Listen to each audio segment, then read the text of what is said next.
इसका डेफिनेशन क्या है स्टेट करो। तो हम पहले डेफिनेशन लिख देते हैं, फिर इसका जो फार्मूला है वो कैसे डेवलप होता है वो बताएंगे। तो पहले हम डेफिनेशन इसका लिखते हैं। तो कूलम्ब्स लॉ क्या बताता है कि दो चार्ज है, जैसे मान लेते हैं Q1 चार्ज है और Q2 चार्ज है। तो दो चार्ज के बीच में एक्चुअली कितना फोर्स लग रहा है, ये दोनों चार्ज के बीच में एक्चुअली चार्ज जो है Q1 कुछ भी हो सकता है, पॉजिटिव चार्ज है पॉजिटिव चार्ज दोनों हो सकता है। तो अभी उसका बाद में हम देखेंगे पॉजिटिव नेगेटिव चार्ज होने से क्या फ़र्क पड़ता है फोर्स में। लेकिन इतना जान लो कि जब दो चार्ज के बीच में जो फोर्स लगता है उसी को कूलम्ब्स लॉ कहते हैं। तो कूलम्ब्स लॉ एक्चुअली होता क्या है, कूलम्ब्स लॉ का फॉर्मूला कैसे डेवलप करेंगे फोर्स का। तो क्या लिखा है डेफिनेशन से पता चल रहा है कि ये स्टेट करता है फोर्स बिटवीन टू पॉइंट है, दो पॉइंट चार्ज के बीच में जो फोर्स लगता है उसी के बारे में बताता है कूलम्ब्स लॉ। तो प्रोडक्ट क्या बोला कि फोर्स जो होता है वो क्या होता है, पहला पॉइंट बोल रहा है फोर्स जो होता है directly proportional to Q1 Q2, मतलब फोर्स जो डायरेक्टली प्रोपोर्शनल टू होता है प्रोडक्ट चार्ज के। ठीक है, और दूसरा पॉइंट बोल रहा है फोर्स जो होता है वो इन्वर्सली प्रोपोर्शनल होता है। इन्वर्सली और प्रोपोर्शनल का मतलब इन्वर्सली मतलब बाय में। ठीक है, तो इन्वर्सली प्रोपोर्शनल क्या होता है, डिस्टेंस बिटवीन देयर। मान लेते हैं ये दोनों बीच का डिस्टेंस जो है r है मान लेते हैं। ठीक है, तो क्या होगा 1/r²। तो कूलम्ब्स लॉ क्या आते हैं, कहते हैं इसको जब कंबाइन करेंगे F is directly proportional to Q1 Q2/r²। और जब इस प्रोपोर्शनलिटी साइन को हम हटाते हैं, प्रोपोर्शनलिटी इस साइन को जब हम हटाते हैं तो क्या होता है के Q1 Q2 जब भी हमको प्रोपोर्शनलिटी साइन को जब हटाते हैं तो एक कांस्टेंट आता है के Q1 Q2/r²। ठीक है, ये एक्चुअली कूलम्ब्स फोर्स हो गया। ठीक है, दो चार्ज के बीच में जब फोर्स निकालने बोलेगा यही एक फार्मूला होता है, और ये बहुत ही इंपॉर्टेंट फार्मूला है, कोई भी एग्जाम में कूलम्ब्स लॉ पे बेस्ड फोर्स निकालने देता है ये। फिर हम आगे देखेंगे कि एक्चुअली ये कूलम्ब्स के जो कांस्टेंट आया प्रोपोर्शनलिटी के कारण, वो के का वैल्यू क्या होता है उसके बारे में हम देखते हैं। ओके, के क्या होता है, प्रोपोर्शनलिटी कांस्टेंट। तो के का वैल्यू एक्चुअली क्या होता है, एक्सपेरिमेंटली फाइंड आउट किया गया है। के का वैल्यू क्या होता है 1/4πε0। ठीक है, और यहाँ पे पता होगा एप्सिलॉन क्या है, के 1/4πε0 होता है। एप्सिलॉन क्या है, परमिटिविटी बोलते हैं कोई मीडियम में, परमिटिविटी कितना होता है। ठीक है, जैसे फ्री स्पेस में एप्सिलॉन क्या होता है, जब दो चार्ज एक फ्री स्पेस में रखा गया उसके बीच जो फोर्स लग रहा है, तो एप्सिलॉन एक है फ्री स्पेस का परमिटिविटी है। ठीक है, तो हम देखेंगे एप्सिलॉन का भी एक वैल्यू होता है। एप्सिलॉन बराबर क्या होता है 8.85 कुछ होता है, 8.85 इंटू 10⁻⁻12, और इसका यूनिट होता है कुलम स्क्वायर न्यूटन पर मीटर स्क्वायर। ओके, उसके बाद SI यूनिट देखेंगे, लिख देते हैं, बाद में अगर भूल जाते हो तो फिर याद नहीं रहता है उसमें। तो एप्सिलॉन नॉट को क्या बोलते हैं, permittivity of free space. Okay, उसके बाद हम देखते हैं आगे, पहले इसको फोर्स को समझ गए होंगे कि ये फोर्स को ही एक्चुअली इलेक्ट्रोस्टैटिक फोर्स बोलते हैं। इसको हम लिख देते हैं, this force is electrostatic force, और फिर कूलम्ब्स लॉ भी इसी को कहते हैं।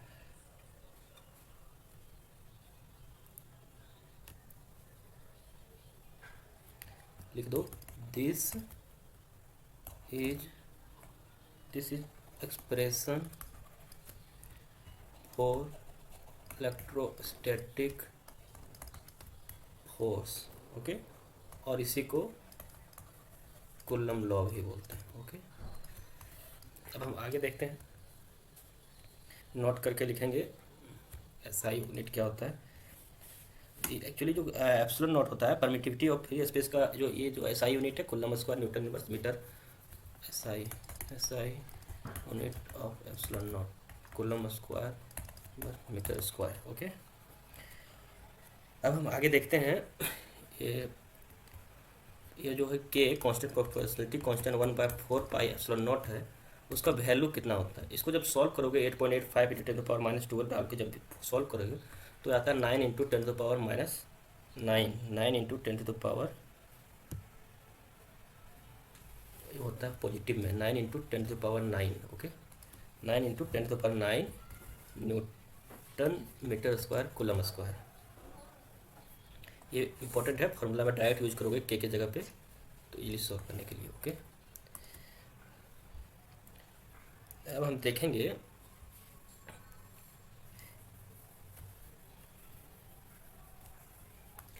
देखेंगे coulomb law in vector form. Exam में डायरेक्ट पूछ लिया जाता है कि कुलम लॉ को वेक्टर फॉर्म में दर्शाएं। तो हम देखेंगे coulomb law in vector form. Okay, coulomb law in vector form आज से हम स्टार्ट करेंगे, देखेंगे क्या होता है। एक्चुअली वेक्टर से रिप्रेजेंट किया जाता है। हम मान लेते हैं एक कोऑर्डिनेट सिस्टम में कि एक चार्ज यहाँ पे Q1 है, एक चार्ज यहाँ पे Q2 है। तो Q1, एक मिनट, Q1 को हम R1 से डिनोट करते हैं वेक्टर फॉर्म, और Q2 को R2 से डिनोट किए वेक्टर फॉर्म है, ठीक है। ओके, अब Q1 से Q2 फोर्स हमको निकालना है, तो क्या हो जाएगा, Q1 से Q2, तो R21 वेक्टर क्या होगा, ये R21 हो जाएगा। ओके, और R21 को क्या लिख सकते हैं, ये R2 minus R1 vector form में ऐसे ही लिखा जाता है, R2 minus R1 vector. Okay, अब हम देखेंगे आगे। तो फोर्स निकालने क्या करेंगे, F21 का मतलब क्या हुआ, F21 अगर लिखे हैं तो मतलब फोर्स ऑन चार्ज 2, इस चार्ज का बात हो रहा है, force on charge 2 due to charge 1, इसलिए R21 लिए हैं। और अगर फोर्स ऑन चार्ज 1 लेते हैं R12 हो जाता है। देखो फोर्स F21 तो क्या हो जाएगा, 1/4πε0 Q1 Q2 बाय R21 का होल स्क्वायर। ओके, और R21 का होल स्क्वायर R21 का यूनिट वेक्टर देना पड़ेगा। ओके, लिख देते हैं F21 क्या है, force on Q2 due to Q1, और R21 क्या है, पोजीशन वेक्टर, लिख दिया पोजीशन वेक्टर। इसी तरह अब आगे देखेंगे, और फोर्स ऑन 1-2 अगर देखते हैं, फोर्स ऑन 1-2 अगर देखते हैं तो क्या होता है, 1/4πε0 Q1 Q2 बटा R12 का होल स्क्वायर, R12 क्या। ओके, तो यहाँ से हम देख सकते हैं कि फोर्स 1-2 और फोर्स 2-1 एक्चुअली इक्वल है, लेकिन क्या एक्चुअली पोजीशन वेक्टर में चेंजिंग है। तो R21 को जब हम लिखेंगे वेक्टर को, R12 लिखते हैं तो माइनस साइन देते हैं। R21 अगर R12 है तो -12 करके लिखते हैं, ठीक है। तो हम इसको R12 को R21 लिख देंगे माइनस देके, तब हम आगे जाएंगे।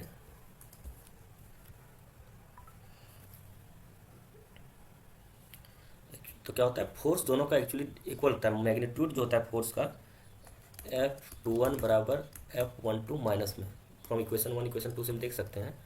इक्वेशन ये है इक्वेशन 1, ये है इक्वेशन 2, तो यहाँ से देख सकते हैं। और F21 बराबर F12, डायरेक्शन डिफरेंस होता है, लेकिन मैग्नीट्यूड जब देखते हैं तो सेम होता है फोर्स का, ठीक है। ओके, यहाँ से देख सकते हैं जब Q1 के चलते इस पर फोर्स लगाएंगे तो ये इधर रिपेल करेगा, अगर पॉजिटिव चार्ज दोनों है तो ये इधर रिपेल करेगा, इस पर ये फोर्स लगाएगा, तो ठीक है। हम आगे देखेंगे, प्रॉब्लम में समझ में आ जाएगा जब करेंगे क्वेश्चन। एक्चुअली एग्जाम में डायरेक्ट पूछ देता है, इसी को बोलते हैं, ये जो है 10 coulomb law of a newton third law. Newton third law क्या बोलता है कि to every action there is an equal and opposite reaction, मतलब जितना फोर्स इधर लगेगा उतना उधर भी लगेगा। तो एक्चुअली यहाँ भी हो रहा है, हम अपोजिट में F21 फोर्स जो है बराबर उसके रिवर्स में F12 फोर्स लगता है। तो ये हो गया। अब हम आगे देखेंगे, आगे का टॉपिक क्या है, पिक्टोरियल रिप्रेजेंटेशन। जो समझ में नहीं आ रहा था, representation of force, representation of force, ठीक है। मान लेते हैं एक Q1 है और एक Q2 है, इसको ऐसे लिखते हैं, समझ में आना चाहिए। लेट मान लेते हैं, late two charges Q1 and Q2, दोनों जो चार्ज है Q1 Q2 जो है वो ग्रेटर देन, मतलब पॉजिटिव चार्ज है, नेगेटिव चार्ज है, पॉजिटिव चार्ज है मान लेते हैं एक समय के लिए, मान लेते हैं कि पॉजिटिव चार्ज है। तो इसको रिप्रेजेंट अगर करना है पिक्टोरियल फॉर्म में, तो ये हो गया चार्ज यहाँ, एक चार्ज यहाँ पे, Q1 चार्ज Q2, दोनों चार्ज क्या है, पॉजिटिव है। तो पॉजिटिव चार्ज जब दोनों है उसको रेड से इंडिकेट कर देते हैं। जब दोनों चार्ज पॉजिटिव है तो क्या होता है, Q1 पे Q2 के द्वारा जब, एक मिनट यहाँ पे देखो, पोजीशन वेक्टर हम देखते हैं इसको, इन दोनों के बीच में पोजीशन वेक्टर क्या है, R12 है अगर Q1 पे फोर्स लग रहा है, और R21 है। जिधर से तुम लगाओगे इसको और सिंपल रखने के लिए तुम इसको डायरेक्ट ना लिख के R ले लो और सिंपल रहेगा, सिंपल ले लो R है, ठीक है, इसका डिस्टेंस R है। जब इसका डिस्टेंस R है तो Q1 एक पॉजिटिव चार्ज है, Q2 भी एक पॉजिटिव चार्ज है। तो पॉजिटिव चार्ज क्या करता है, एक दूसरे को रिपेल करता है। तो Q1 पे जब फोर्स लगता है, Q2 के द्वारा Q1 पे फोर्स लगाएंगे तो Q1 के एक्चुअली जब Q1 पे फोर्स निकालना है, आपको सिंपल समझो, Q1 पे जब फोर्स, जिस चार्ज के लिए हम फोर्स निकाल रहे हैं उसी को मूव करवाना, एक बनाने का तरीका है कि चलो हमको Q1 चार्ज पे हमको फोर्स निकालना है, तो Q1 पे फोर्स निकालना है तो ये क्या हो रहा है, Q1 पे ये भी पॉजिटिव चार्ज है, ये भी पॉजिटिव चार्ज, तो Q1 चार्ज रिपेल करेगा तो ये चार्ज इधर लगेगा, फोर्स इसका इधर लगेगा। Q2 भी पॉजिटिव चार्ज है तो इस Q1 से रिपेल करेगा, इधर भी फोर्स लगेगा, ठीक है। तो ये क्या होगा, F12 और F21, फोर्स 1 ड्यू टू 2, और फोर्स 2 पे फोर्स निकाल रहे हैं 1 के चलते फोर्स क्या हो रहा है, रिपेल कर रहा है, इसके भी रिपेल कर रहा है। तो पिक्टोरियल फॉर्म कुछ ऐसा ही दिखाता है, ठीक है। अगर मान लो कि ये जो हम चार्ज लिए हैं वो नेगेटिव होता, if Q1 Q2 less than 0 होता, नेगेटिव चार्ज था, तब क्या फ़र्क पड़ता। जैसे देखो एक चार्ज यहाँ पे लेते हैं, एक चार्ज है Q1 Q2, एक क्या है, नेगेटिव चार्ज है, ये नेगेटिव चार्ज है। तो नेगेटिव चार्ज क्या होता, नेगेटिव चार्ज जब हम लिए तो क्या हुआ, R12 R21, इसमें कंफ्यूज करोगे, हम R ही लेके करते हैं तभी तुम लोग समझ पाओगे, R ही लेते हैं। तो क्या होगा, ये भी नेगेटिव चार्ज है, फोर्स ऑन Q1 पे निकालना है, फोर्स ऑन Q1 पे निकालना है, ये नेगेटिव चार्ज है, ये भी नेगेटिव चार्ज है, तो ये क्या करेगा, ये भी रिपेल करेगा F12, और ये भी रिपेल करेगा क्योंकि नेगेटिव एक same charge, like charge repel etch होता है, ठीक है। तो यहाँ F21, यही पिक्टोरियल फॉर्म है, ओके। होप यहाँ तक सब कुछ समझ में आ गया होगा। अब हम आगे देखेंगे principle of superposition of electrostatic force, वो क्या होता है। तो हम देखते हैं principle of superposition, principle of superposition ये क्या होता है, इसके बारे में हम डिस्कस करेंगे।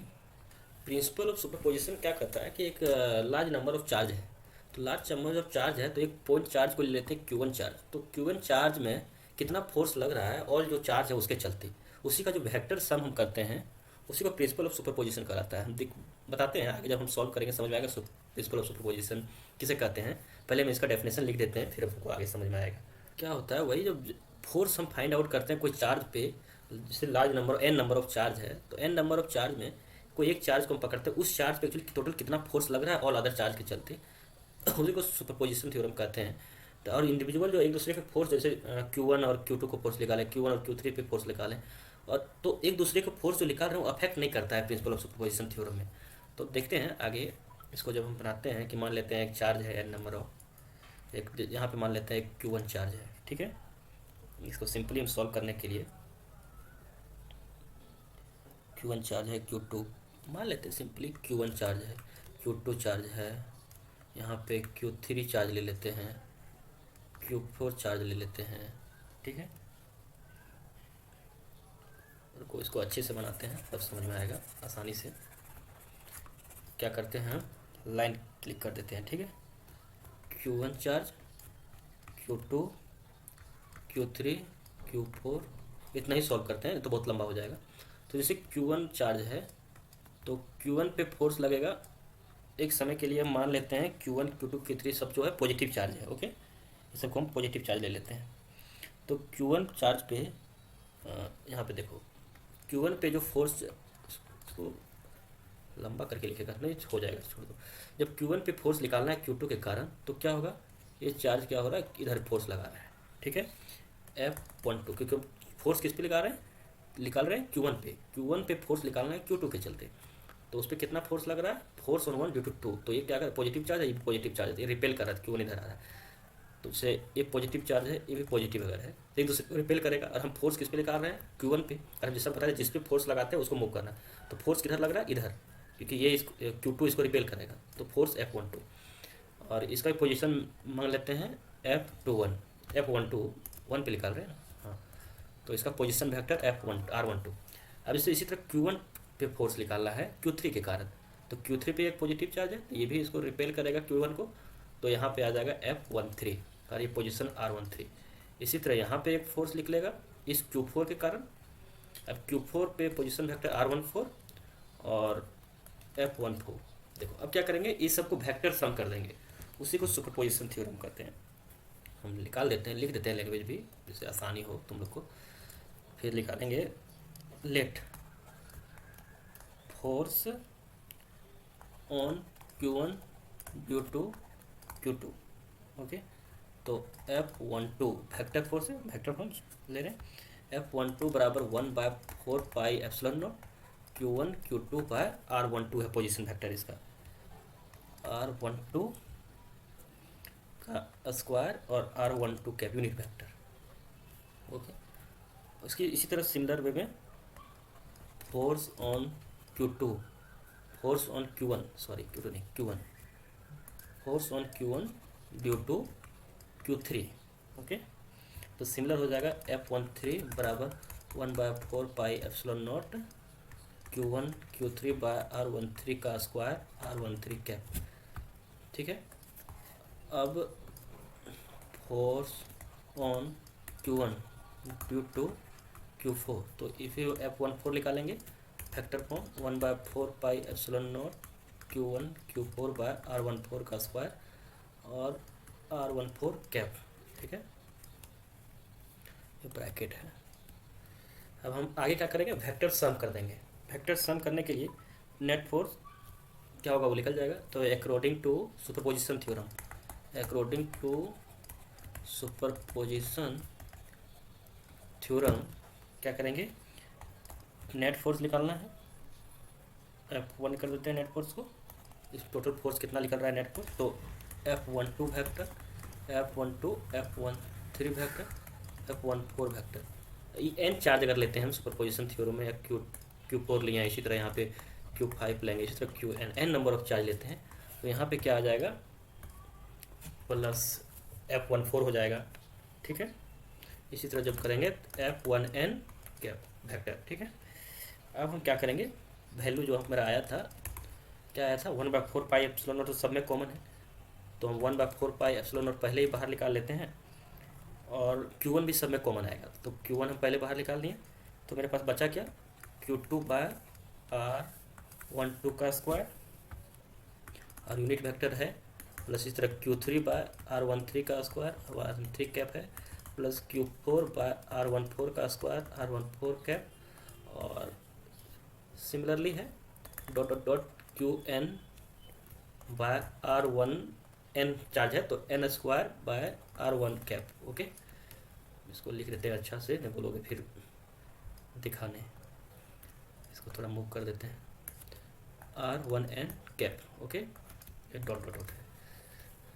अब हम आगे क्या करेंगे, सॉल्व करेंगे आगे।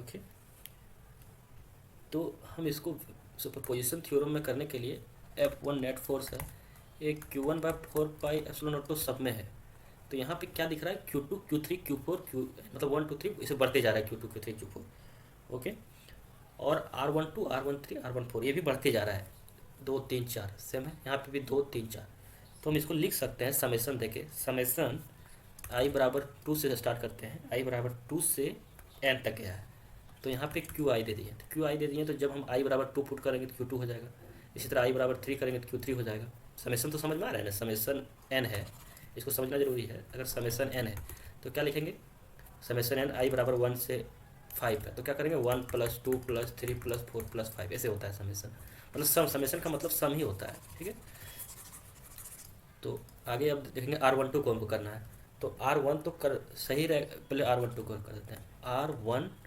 और यहाँ पे 2 के जगह पे भी हम i कर देते हैं, i का स्क्वायर। ठीक है, अब i के जगह पे 2 3 और यहाँ पे R1i कैप। ठीक है, यही एक्चुअली सुपरपोजिशन थ्योरम कहलाता है। ठीक है, इसको नोट कर लेना, एग्जाम में डायरेक्ट पूछ देता है कि सुपरपोजिशन को ड्राइव करें, तो ये करना पड़ेगा। ओके,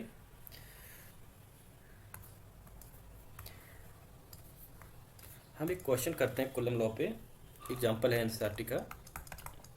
एक क्वेश्चन करते हैं, एक अच्छा क्वेश्चन है, उससे तुम्हारा कॉन्सेप्ट क्लियर होगा, एक्चुअली फोर्स निकालते कैसे हैं, होता क्या है, वो सब समझ में आ जाएगा। ओके, तो पहले हम क्वेश्चन लिख देते हैं, फिर हम आगे सॉल्व करके बताएंगे।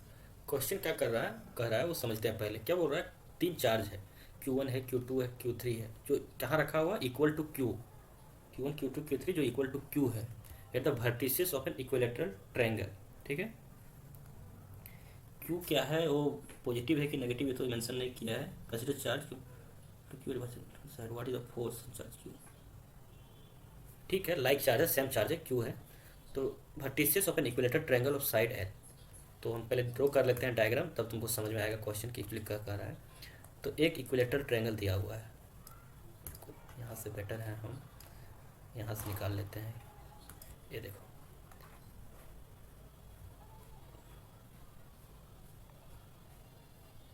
ये इक्विलेटरल ट्रायंगल है। ओके, अब इक्विलेटरल ट्रायंगल में क्या बोल रहा है, चार्ज दिया हुआ है Q1 Q2 Q3 charge, actually Q ही बोल दिया गया, क्वेश्चन में लिख दिया गया कि Q1 Q2 चार्ज जो है वो Q ऐसा बिहेव कर रहे हो। Consider three charges Q1 Q2 Q3 each equal to Q, हर एक चार्ज Q है, तो हम डायरेक्ट Q ही लिख देते हैं, Q1 Q2 3 क्यों लिखेंगे, Q है। उसके बाद बोल रहा है वर्टिसेस पे रखा गया, इसका साइड L दिया हुआ है, इक्विलेटरल ट्रायंगल का side. What is the force on charge Q, charge Q पे क्या फोर्स लगेगा जो सेंट्रॉइड पे रखा गया है। कहाँ पे रखा गया, सेंट्रॉइड ट्रायंगल का समझ में आ रहा होगा, ये एक सेंट्रॉइड है। ठीक है, ये सेंट्रॉइड जैसा तो लग नहीं रहा है, यहाँ है सेंट्रॉइड, ये मिडिल में है। सेंट्रॉइड क्या होता है, सेंट्रॉइड से जब हम वर्टिसेस से कोई भी लाइन खींचते हैं तो ये लाइन इक्वल होता है। ओके, ये लाइन इक्वल होता है। तो यहाँ पे चार्ज Q बढ़ा दिया हुआ है। ठीक है, यहाँ पे मान लेते हैं, पॉइंट कर देते हैं, ये इसको B, इसको C कर देते हैं, तो सॉल्व करने में आसानी होगा। तो इसको सॉल्व करने के लिए पहले तो हमको इसका पोजीशन जानना पड़ेगा कि पोजीशन वेक्टर यहाँ से यहाँ कितना है, तब तो हम फोर्स निकालेंगे। हमको चार्ज फोर्स किस पे निकालने बोला है, Q पे निकालने बोला है। तो Q पे जब निकालने बोला है तो इसके पहले हमको पोजीशन निकालना पड़ेगा। इसको हम O मान लेते हैं कि इसके बीच का डिस्टेंस कितना है। तो इसको निकालने के लिए हम ये B C, ओके, एक क्वेश्चन में बहुत ज़्यादा ज्योमेट्री का यूज है। देखो, हम यहाँ पे परपेंडिकुलर क्लिक करते हैं, ठीक है, इसको D मान लेते हैं। तो पहले तो कोई L निकालना पड़ेगा कि L एक्चुअली है कितना। ठीक है, AD कितना है, ये हमको फाइंड आउट करना है, तब तुम निकालेंगे कि Q AO कितना होगा। तो AD निकालने के लिए ये कितना है, देखो ये इक्विलेटरल ट्रायंगल जो होता है उसमें हर एक एंगल कितना होता है, 60 डिग्री। तो वहाँ से एक परपेंडिकुलर खींचे हैं तो ये एक्चुअली 30 डिग्री है, ये भी 30 डिग्री है। ठीक है, ये भी 30 डिग्री है। तो हम क्या करेंगे, देखो AD निकालना है, तो AD बराबर क्या हो जाएगा, L, ये पूरा लेंथ कितना L cos 30। देखो L, ये समझ में आ रहा होगा, L cos 30 डिग्री। ठीक है,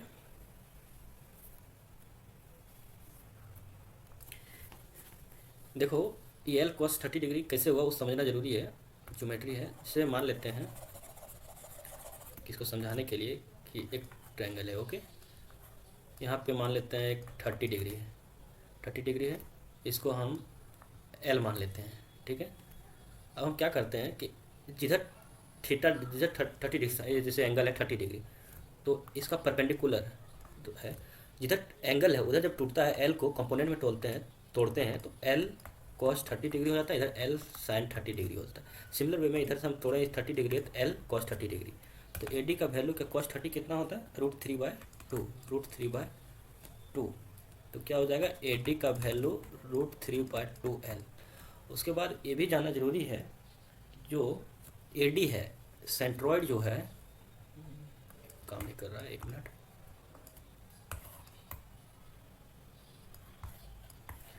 हाँ, सेंट्रॉइड जो है AD, सेंट्रॉइड AO AD को 2/3 AD में बांट देता है। मतलब सेंट्रॉइड जहाँ पे है वो, मतलब AO कितना पार्ट है, 2, AD का 3 पार्ट है, तो 2 पार्ट AD का हो जाता है, AO का 2 पार्ट और AD का 3 पार्ट है। तो मतलब सिंपल से याद रखना, कोई भी सेंट्रॉइड अगर ट्रायंगल में है तो वो सेंट्रॉइड जो है वो जो उसको 2/3 में बांट देता है, AO को 2/3 में बांट देता है।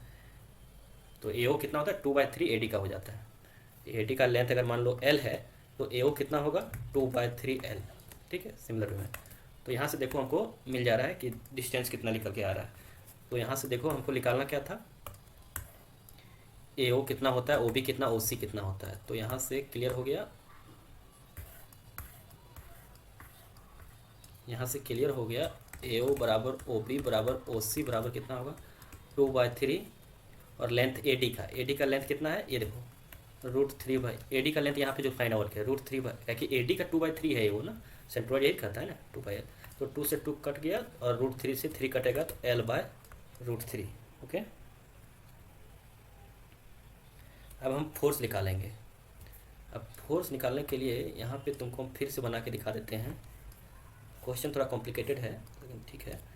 अब यहाँ पे फोर्स निकालना है, एक क्यू चार्ज है, एक क्यू चार्ज है, एक क्यू चार्ज है। ओके, तो यहाँ पे जब फोर्स निकालना है तो क्यू चार्ज के कारण फोर्स तो इधर नीचे डाउन हो रहा है क्योंकि ये भी लाइक चार्ज है, और क्यू बोला है कि जो साइन इसका क्यू का है उसी का ही है, तो लाइक चार्ज हो गया ना, दोनों का चार्ज सेम है। एक ही पॉजिटिव है तो दोनों पॉजिटिव है, नेगेटिव है तो नेगेटिव दोनों है, बस मैग्नीट्यूड में ज़्यादा बड़ा छोटा हो सकता है। तो ये फोर्स नीचे लगेगा, इसको हम पहले बना देते हैं, ये है। ठीक है, ये फोर्स नीचे लग रहा है, और देखो ये क्यू के चार्ज के कारण, इससे हमको इस पे लगा निकालना है ना फोर्स क्यू पे, तो क्यू चार्ज के कारण क्यू पे फोर्स इधर लग रहा है, और इस क्यू के चार्ज के कारण, इस क्यू चार्ज पे फोर्स Q2 के कारण ये Q2 को इधर धकेल लगा। तो ये मान लेते हैं ये था, ये B था, ये C था ना, तो फोर्स निकल गया। इसको मान लेते हैं F1, इसको मान लेते हैं F2, इसको F3। तो अब निकाल लो, F1 बराबर क्या हो जाएगा, KQ/L/√3 का होल स्क्वायर।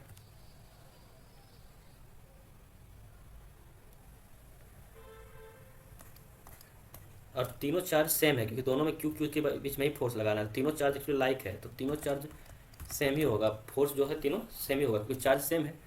F1 बराबर F2 बराबर F3 तीनों हो जाएगा। अब हमको नेट फोर्स निकालना है, तो इसको पहले F1 बराबर F2 बराबर F3 बराबर क्या हो जाएगा, KQ/L² और √3 का स्क्वायर करेंगे तो 3, और 3 ऊपर चल जाएगा। ओके, अब हमको नेट फोर्स यहाँ निकालना है। ये एंगल कितना है ये जानना जरूरी है, ये दोनों के बीच में एंगल कितना है।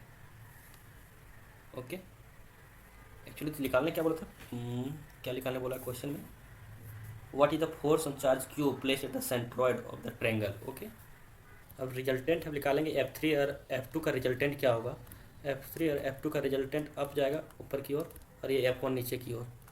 ठीक है, उसके बाद हमको फाइंड आउट करना पड़ेगा ये एंगल कितना होता है। तो ये 30 था, ये 30 था, तो 60, और ये 120, तो 120, तो ये भी एंगल 120 होगा। तो रिजल्टेंट निकालना है, F2 F3 का रिजल्टेंट हमको निकालना है, the resultant of F2 and F3 का रिजल्टेंट क्या होगा, √F2² F3² plus 2 F2 F3 cos 120 degree. Okay, अब इसको फाइंड आउट करेंगे, इसको हम कर देते हैं। तो हम देखते हैं क्या किए, रिजल्टेंट फोर्स हमको निकालना पड़ेगा F2 और F3 का। तो रिजल्टेंट का फॉर्मूला होता है F बराबर √F2² plus F3² plus 2 F2 F3 cos theta होता है। तो ये एंगल हम निकाल के दिखाएं 120 डिग्री। अब हम इसको आगे सॉल्व किए, F2 F3 ये तीनों इक्वल है, तो इक्वल है तो इसको F2 F3 को 2F² लिख दिए, क्योंकि F1 बराबर F2 को F लिख सकते हैं, तो ये भी F² 2F² प्लस ये भी 2F² और cos 120 का -1/2। इसको जब सॉल्व किया तो F ही आ गया, तो F पहले से ही मेरा निकल के आया था 3KQ/L²। अब हमको निकालना है F net, total net force on Q। तो F नेट निकालने के लिए क्या करेंगे, पहले हम देखेंगे फोर्स किसका ज़्यादा है। एक इसका फोर्स है, देखो एक फोर्स इसका है F1, तीनों तो इक्वल है, तीनों फोर्स इक्वल है। जब तीनों फोर्स इक्वल है तब तो काम ही खत्म हो गया। देखो F2 और F3 का भी रिजल्टेंट वही आया, F और माइनस F1 भी सेम है, यही सेम फोर्स है, तो क्या आ जाएगा 0। नेट फोर्स मेरा क्यू पे जो सेंट्रॉइड पे ट्रायंगल के कारण निकल रहा है वो 0 नेट फोर्स निकल रहा है। ओके, अब अगले क्लास में हम पढ़ेंगे इलेक्ट्रिक फील्ड के बारे में। यहाँ तक सभी को समझ में आया हो, नहीं भी आया होगा तो कमेंट में करके पूछना, हम बताएंगे।